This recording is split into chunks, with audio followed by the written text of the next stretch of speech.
Alright, so here's this American Standard Heritage 15 heat pump that I caught defrosting last winter.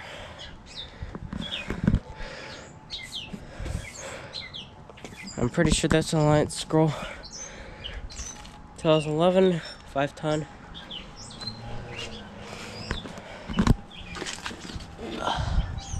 That might have been running in heat mode. There's the reversing valve. I think that has been running in heat mode. Yeah. I just ran all the way over here. I'm trying to get a video in for April 29th, so I wasn't able to go out somewhere else. So yeah. Thank you for watching, and over and out. I'll try to get a cool mode video of this thing later. So yeah, thank you for watching.